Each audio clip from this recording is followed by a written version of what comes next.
Okay, let's unpack this. Not all psychopaths are in prison. Some are in the boardroom. Hmm. So that's a pretty provocative statement, isn't it? It certainly is. Gets your attention. But it's also a deeply unsettling truth that we're going to dive into today. Welcome, everyone, to the Deep Dive. This is where we take a stack of really compelling sources, expert insights, and basically extract the most important nuggets of knowledge to help you become truly well-informed. Yeah, digging beneath the surface. Exactly. And today we're plunging headfirst into one of the most complex and, frankly, uncomfortable topics: psychopathy and human evil. Definitely uncomfortable. But important, hugely important. And this isn't about sensationalized headlines or, easy villains. Instead, we're going to explore how profoundly destructive behaviors manifest, not just in the extreme cases that grab all the attention, but also in the subtle, pervasive ways they shape our world. Right, from individual relationships all the way up to the highest levels of power. Precisely.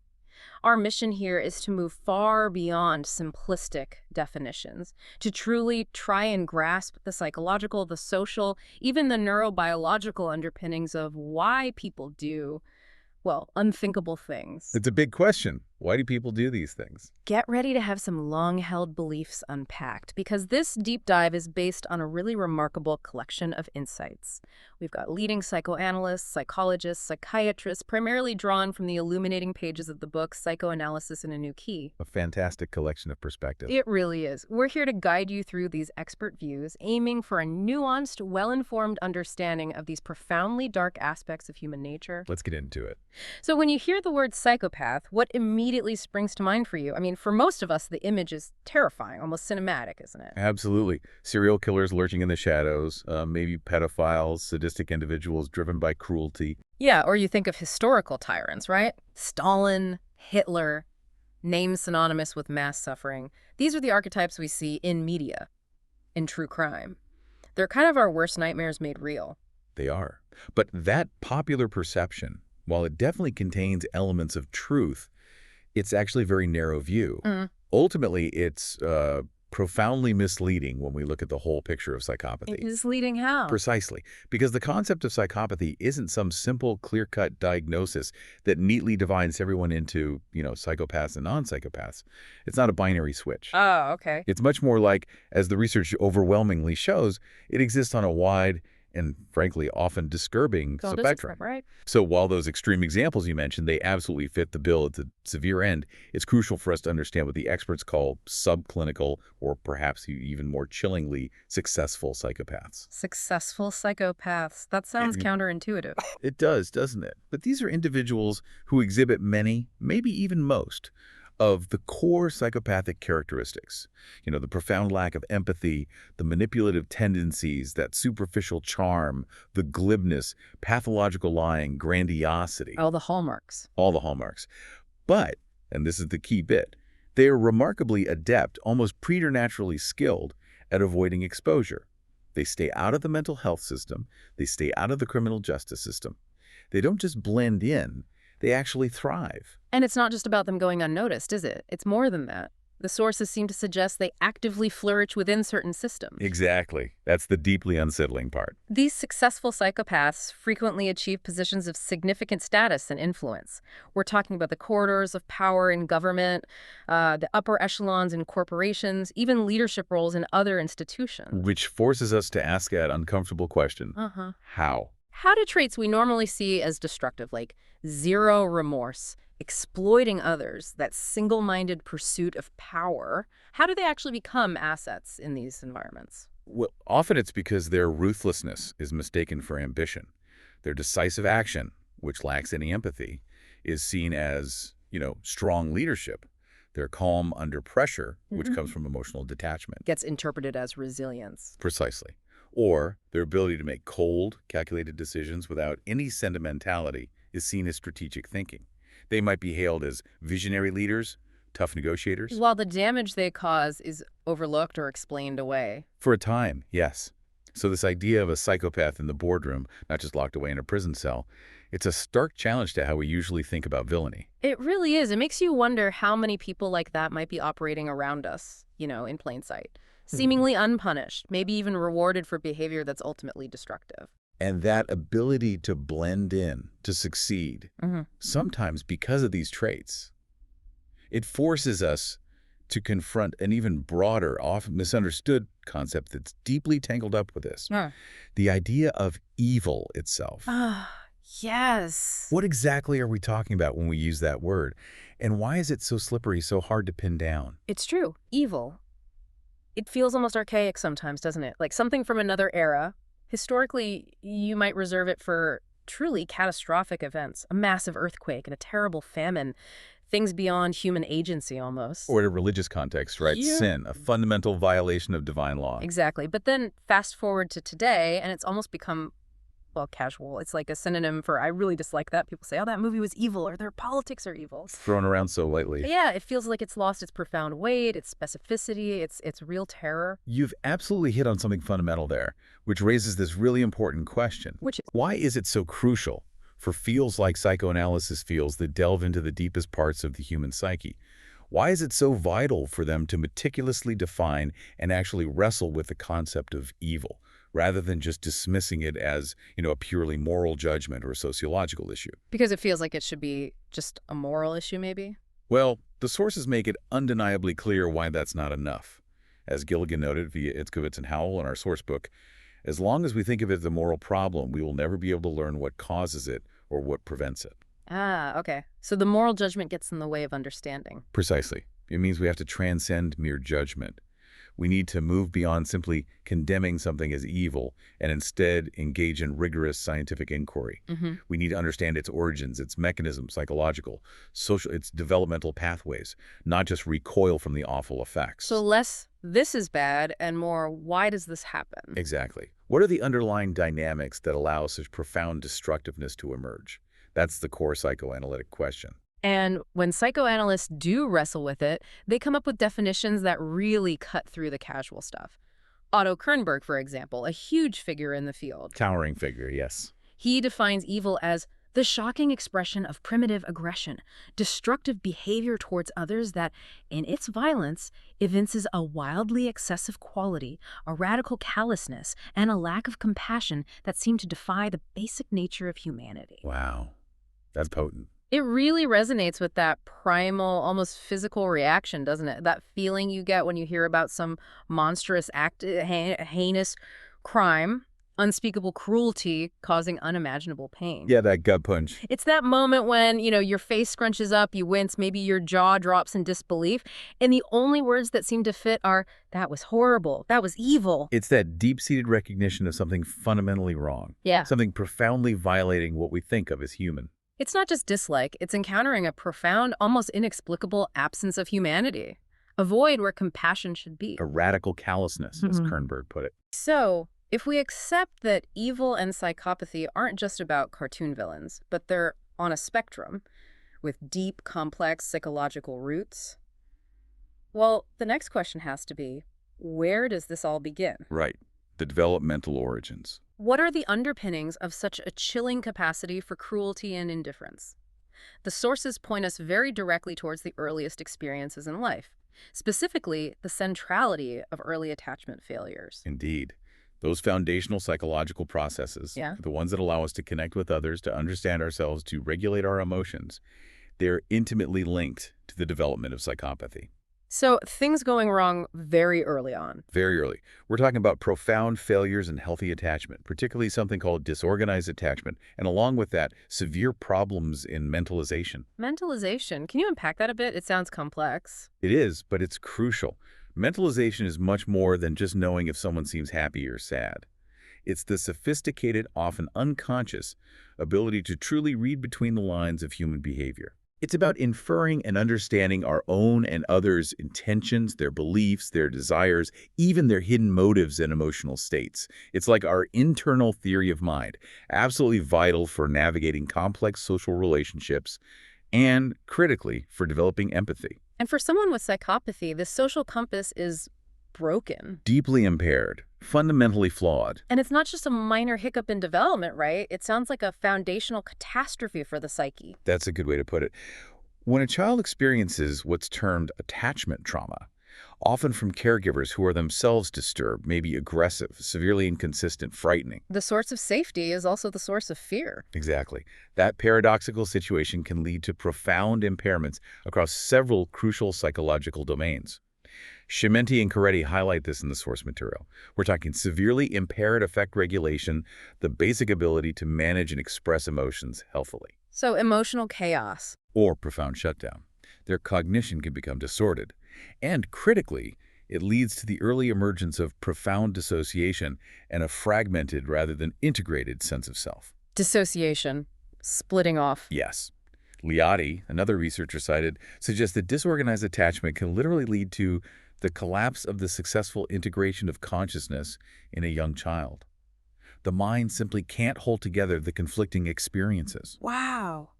That's devastating. Imagine being a young child trying to make sense of a world where your primary caregivers, the people you depend on for everything, are sources of both comfort and terror.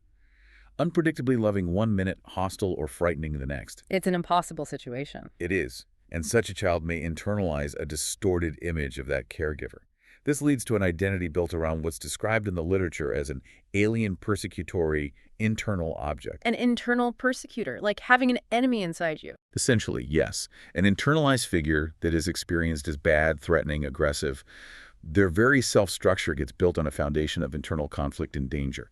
And what's truly critical here, and deeply tragic, Go on. is that for a child experiencing this level of severe disorganization, the kind that can underpin psychopathy, the fundamental human need for attachment itself, can become profoundly dissociated. The need itself. Yes, because attachment is experienced as so dangerous, so terrifyingly disorganizing in those crucial early years, the mind essentially walls off that primal human yearning for connection. Livy and Rollins talk about this. So the drive to connect becomes the enemy. It becomes associated with unbearable fear and chaos. The very blueprint for bonding is rendered inaccessible, walled off, leading to that chilling emotional autonomy, the profound lack of human warmth we see later. This concept of splitting, of walling off, this profound internal division, it brings us right to dissociation, doesn't it? Which you mentioned is a core mechanism in the psychopathic mind. Absolutely central. And it's interesting, Sigmund Freud, actually early in his career, he explored dissociation quite a bit. He called it the splitting of consciousness, observed it in states like hypnosis, double consciousness. He saw its potential to fragment the self. But he shifted away from it. He did. He later shifted his main focus to what's called a fantasy model of the mind, emphasizing repression, internal drives, conflicts over wishes. Less emphasis on the direct, overwhelming impact of external trauma causing these splits. And contemporary psychoanalysts see that shift as maybe a missed opportunity? Some definitely do, particularly when it comes to understanding the most severe forms of pathology, like psychopathy. Because in traumatic dissociation, the mind and brain become absolutely overwhelmed. Experiences are too terrifying, too painful to process normally. It's not just forgetting something bad happened. Yeah, not at all. It's a state of intense emotional hyperarousal that causes a significant shift in consciousness. There's an inability to process the experience symbolically, to make narrative sense of it. The terrifying result is the emergence of these multiple centers of consciousness or dissociated self-states. Fragmented parts of the self. Exactly. Walled off from each other, walled off from the main flow of awareness.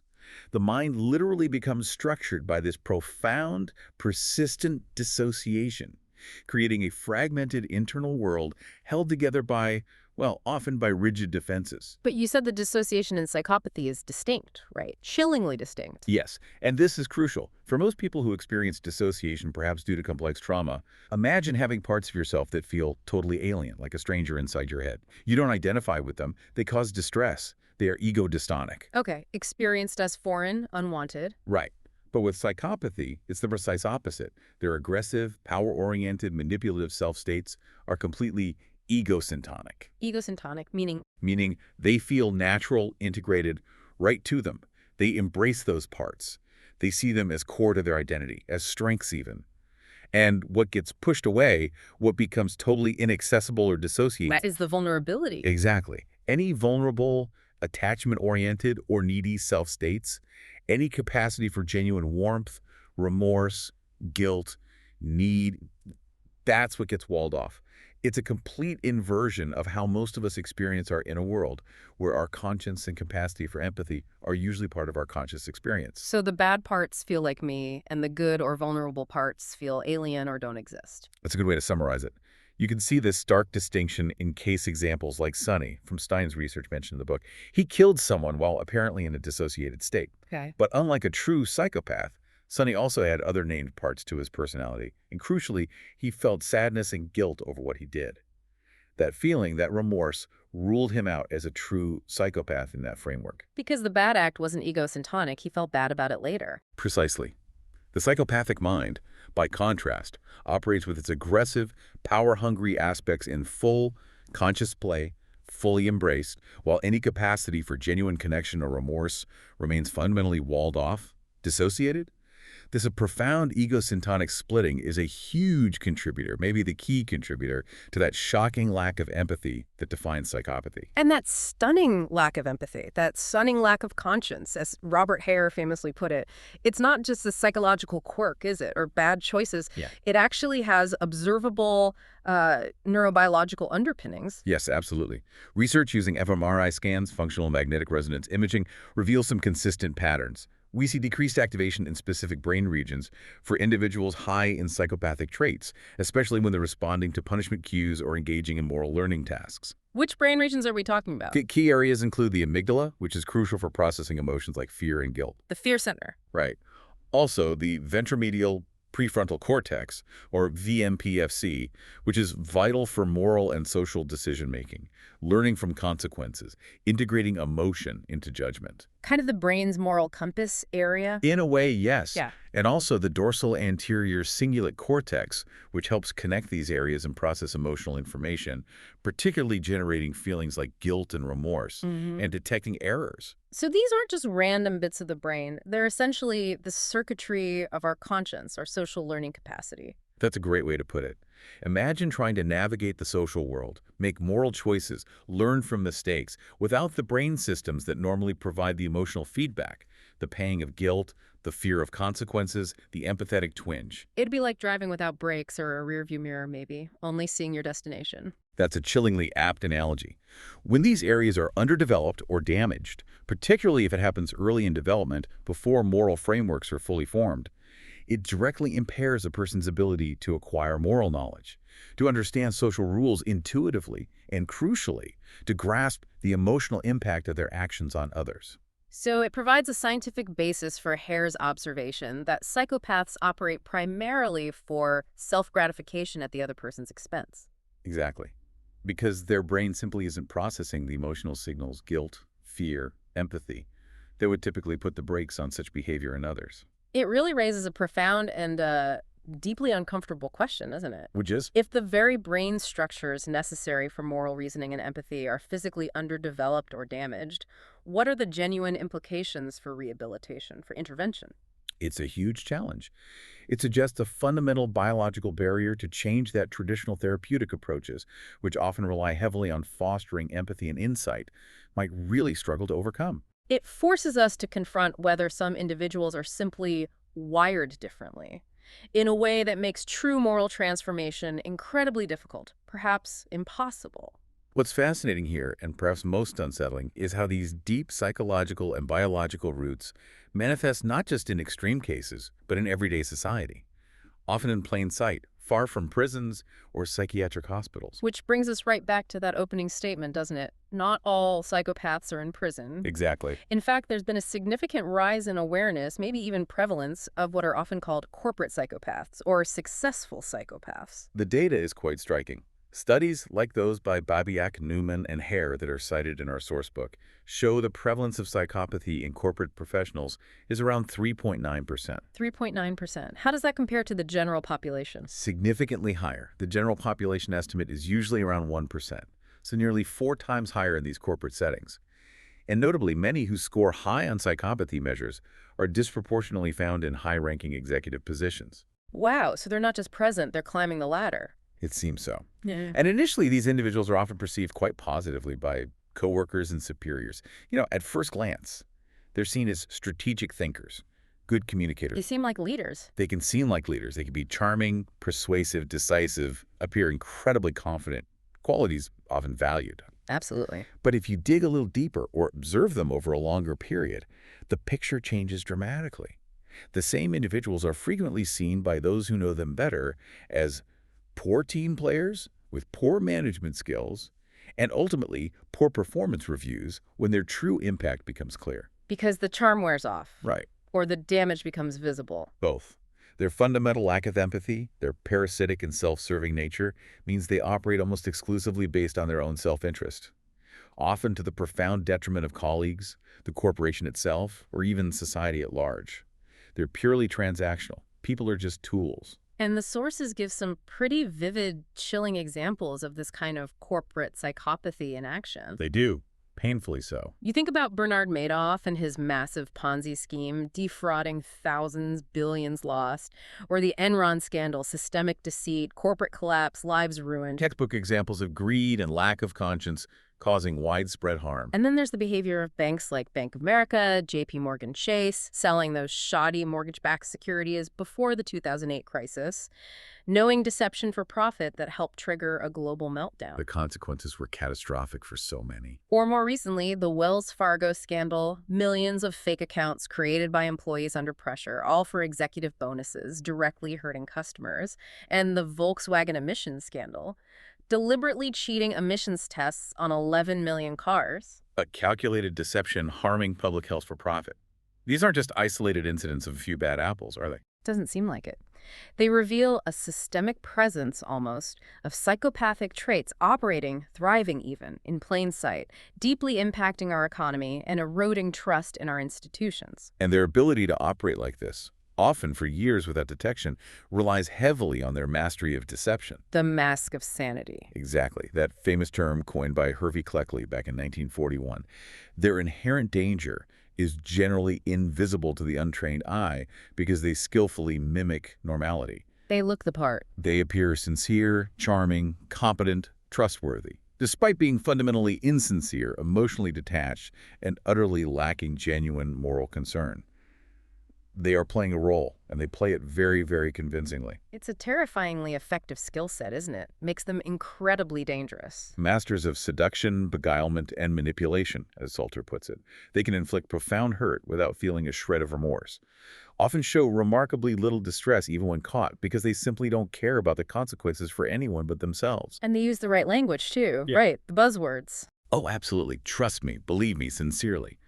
All designed to create a false sense of connection, that deceptive veneer of trustworthiness. And here's where it gets truly insidious, as Robert Hare observes. What's that? Their words and thoughts often do not link together. The narrative might be confusing, illogical if you listen closely, but their emotional display, the feigned sincerity, the earnestness, the perhaps righteous indignation, can completely override that logical inconsistency. So the performance trumps the facts. It makes others believe the unbelievable against all reason. Elizabeth F. Howell, one of the editors of our source book, shares a really vivid personal story about this. Yes, the Jack Smith anecdote, it's quite telling. She describes being hoodwinked by this guy for just $10, despite glaring, obvious inconsistencies in his urgent, convoluted story about needing cash for some specific purpose. His projected sincerity and the urgency just made her drop her guard completely. Yeah. She said it was only later, reflecting on it, that she realized the contradictions and felt, quote, damaged as if the insides of me had been gouged out, even though it was only $10.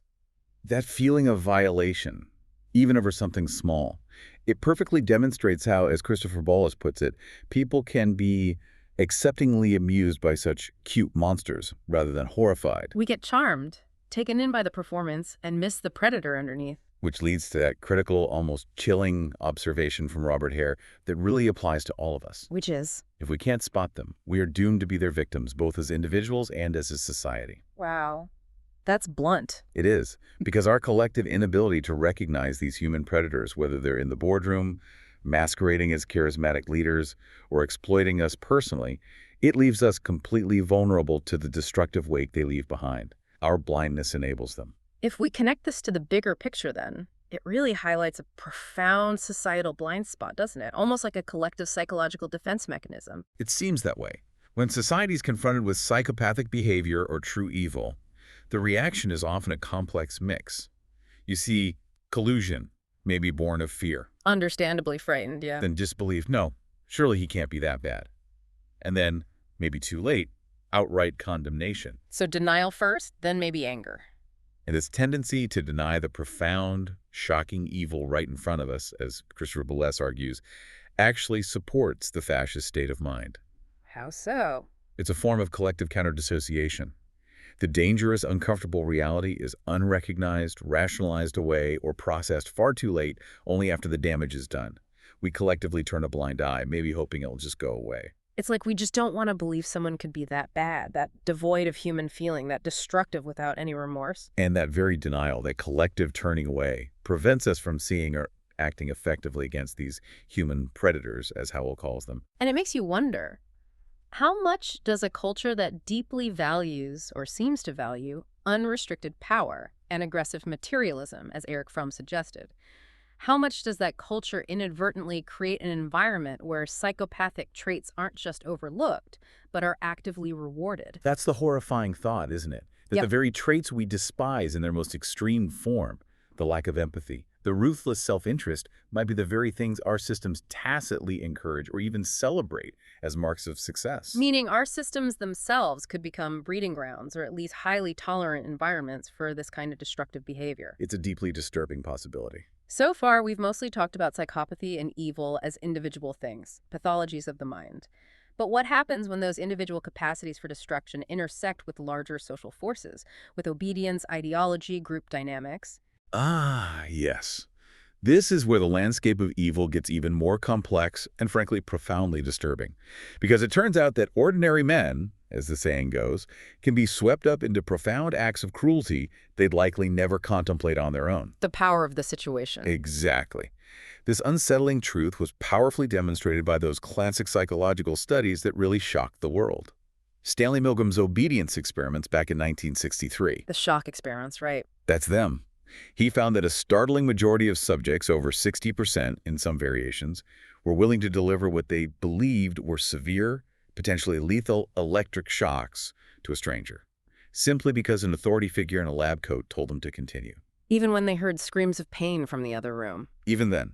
The learners were actors, of course, but the subjects believed they were inflicting real agony.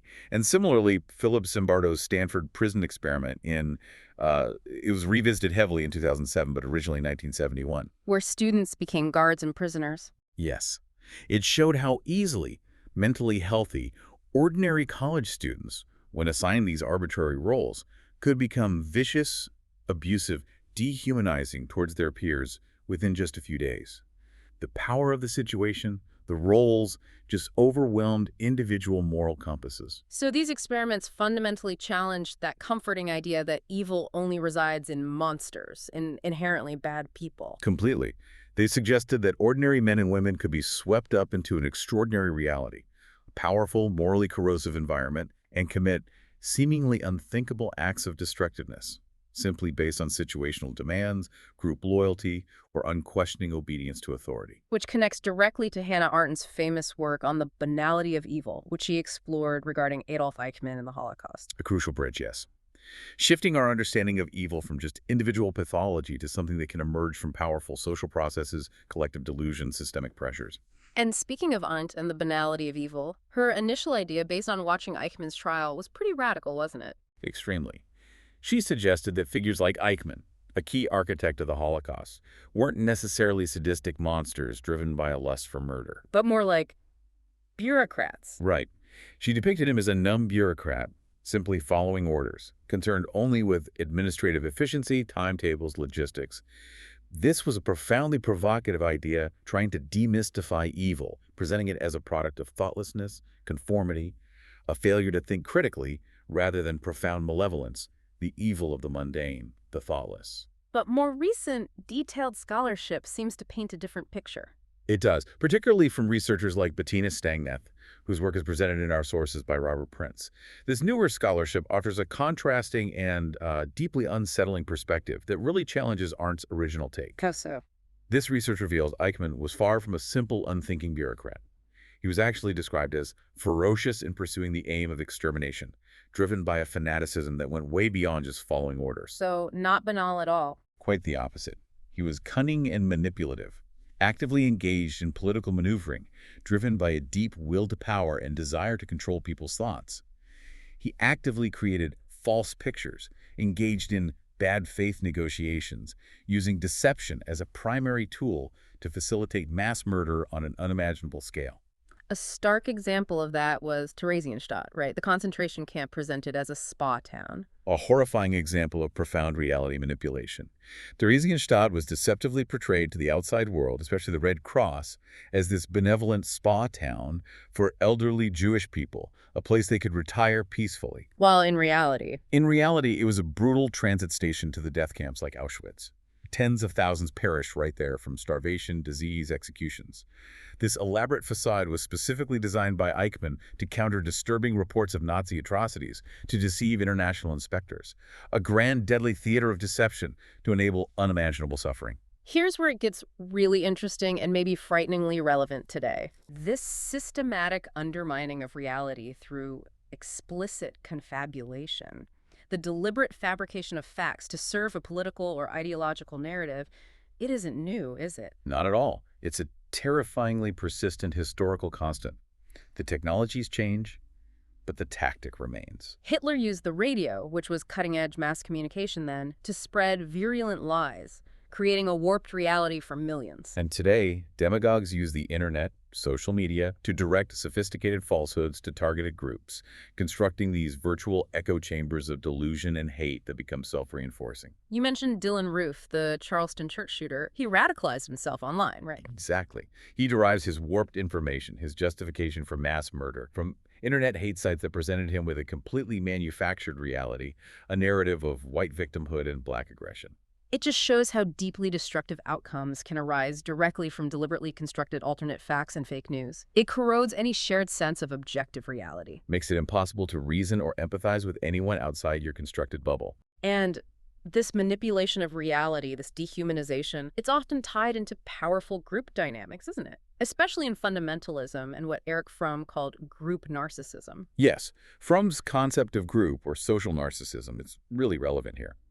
He theorized that the majority of a group's members sustain an ideology, a shared worldview, that profoundly inflates individual members' narcissistic needs. It enhances group cohesiveness. Like a collective ego boost. Essentially, your identity, your self-worth become inextricably linked to the group's perceived superiority and righteousness. Oh. And crucially, as Kelly pointed out, this underlying ideology need not be reasonable. It can be completely pathological, sustained purely by consensus and a shared sense of grievance or destiny within the group, regardless of external evidence or logic. Which leads us to what J. Reid Malloy describes as the fundamentalist mindset. What characterizes that? Malloy highlights several things. Stark dualistic thinking, seeing the world in extreme simplistic black and white terms.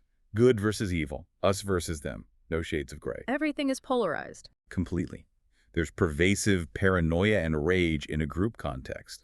A constant feeling of being under attack, which fuels this furious resentment, often combined with an apocalyptic orientation, a belief the world is ending, or that the current order must be violently purged to make way for some purified future.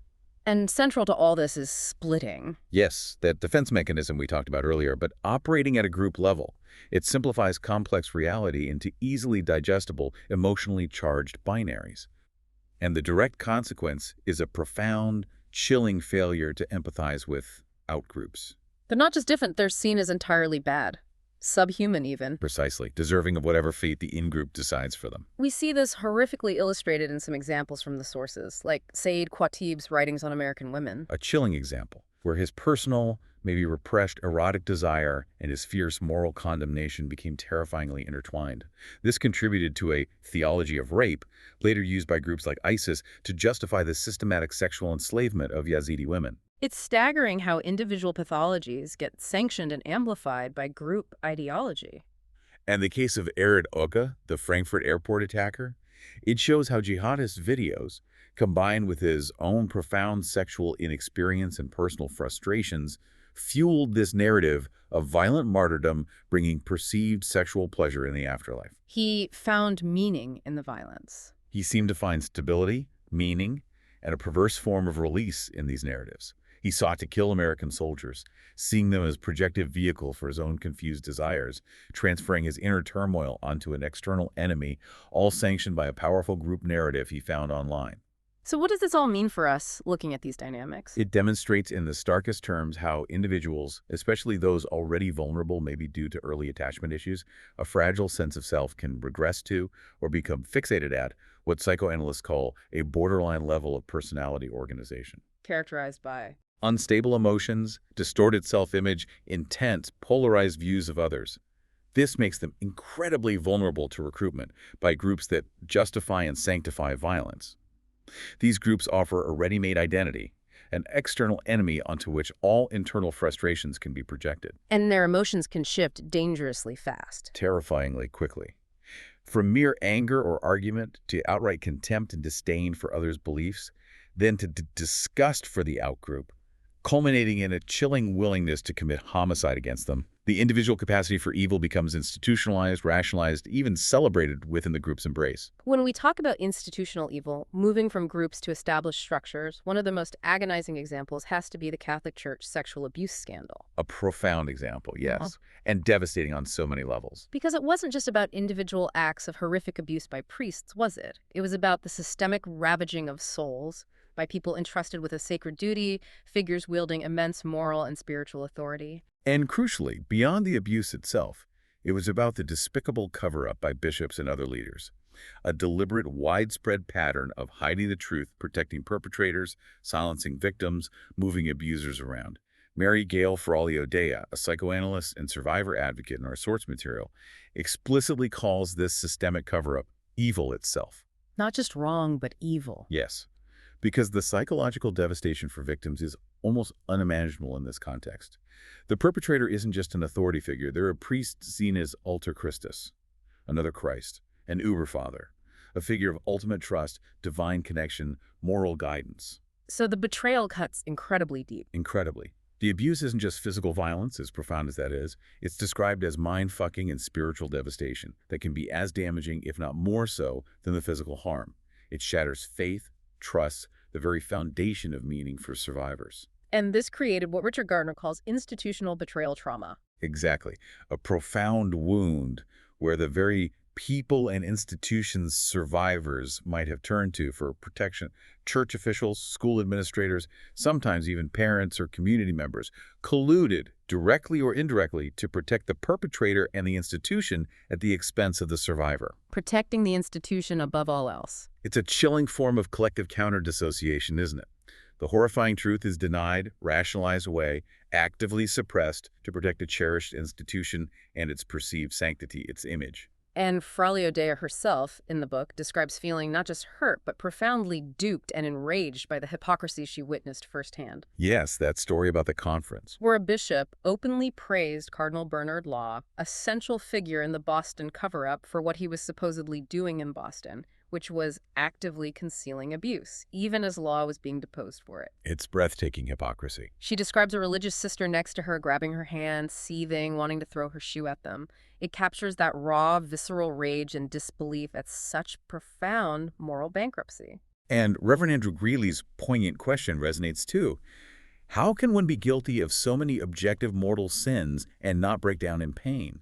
Why don't they rush off to monasteries to expiate? His question points to that same psychopathic-like disconnect, doesn't it? That shocking lack of remorse at the highest levels, echoing our earlier discussion about conscience. It does. This institutional blindness, this collusion with evil, connects directly to that unsettling idea that everyone, potentially even those in positions of ultimate trust, has a capacity for destructive action, or at least destructive inaction and complicity. Which leads us to another powerful and frankly quite uncomfortable psychoanalytic concept mentioned in the sources, Die Hitler in uns. The Hitler in us, yes. A challenging concept from Chesagüe-Smrtel, discussed by Korolev. And it's not about blaming individuals for Nazi atrocities, right? It's something broader. Exactly.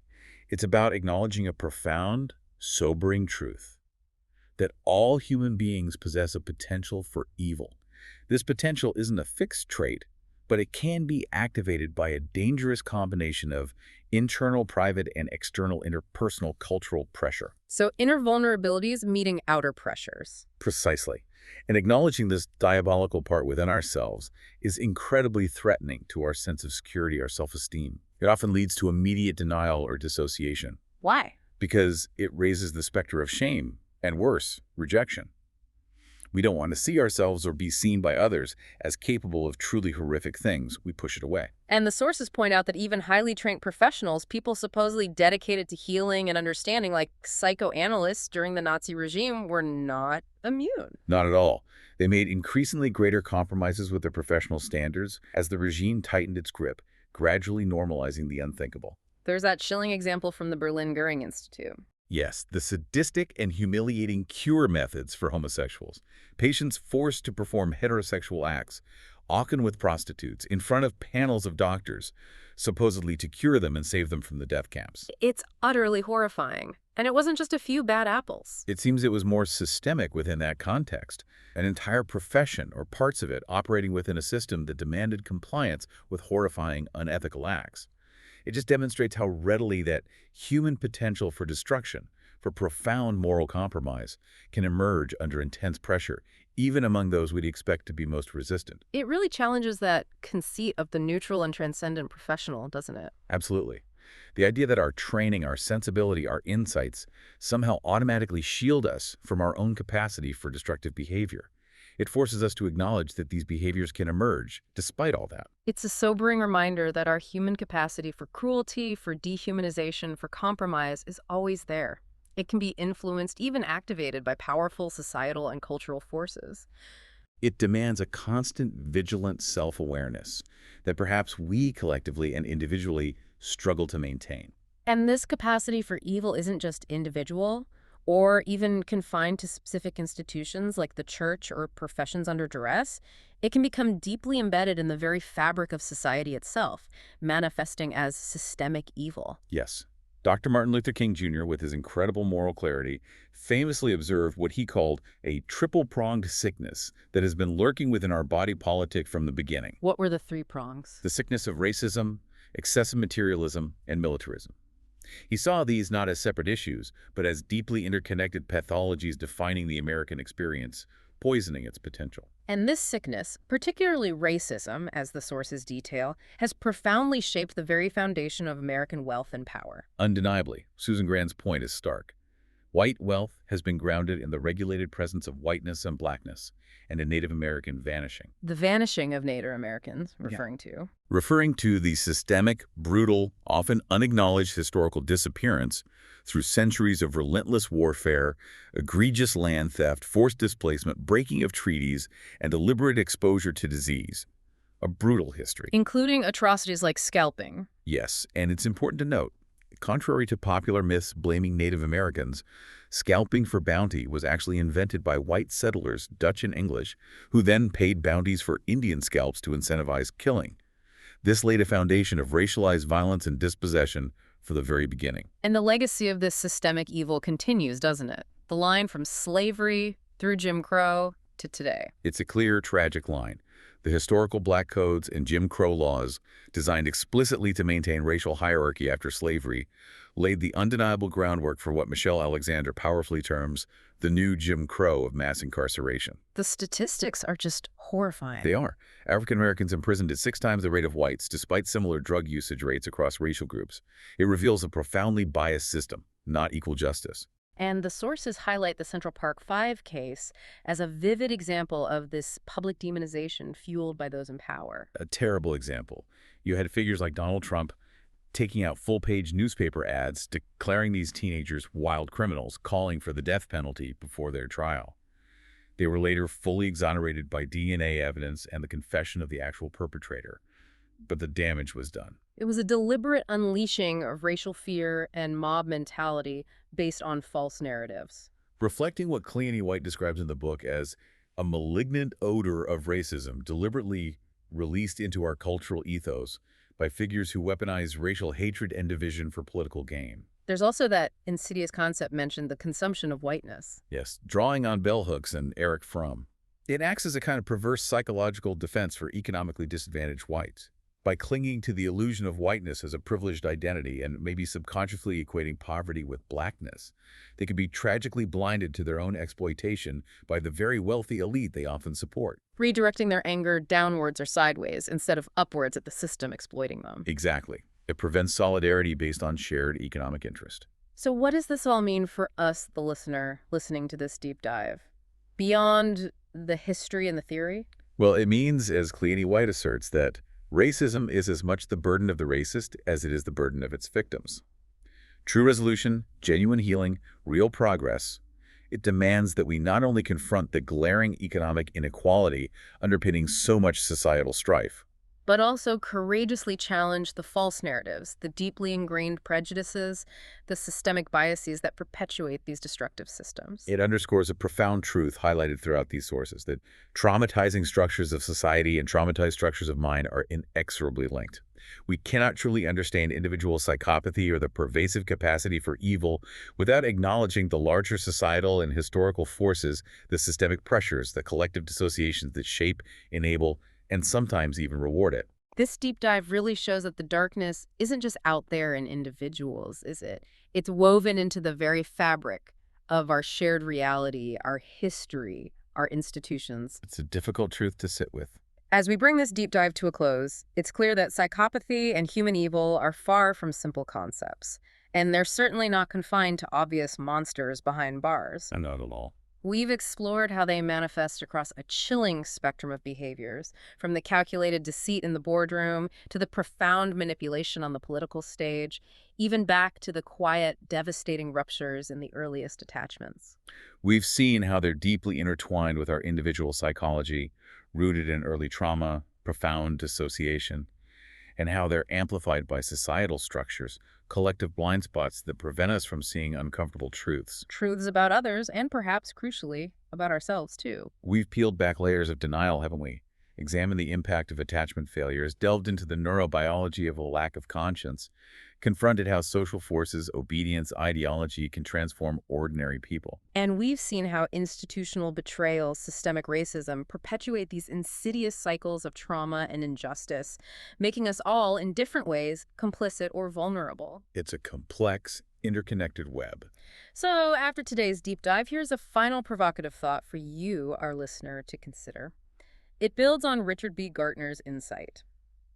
Both dissociation and counter-dissociation may thus stop us from understanding that terrible acts are in the realm of what humans can do, and consequently prevent us from discovering what leads human beings to commit what we consider unthinkable acts. A powerful point about our own defenses getting in the way of understanding. And extending Valerie Sinuson's chilling observation about the passive collusion of bystanders.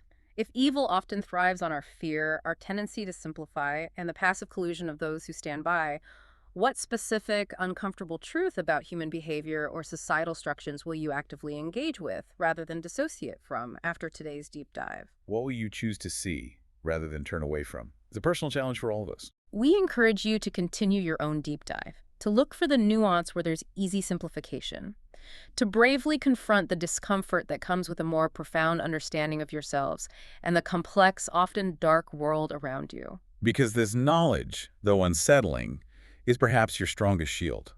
Awareness is the first step. Thank you for joining us on the deep dive.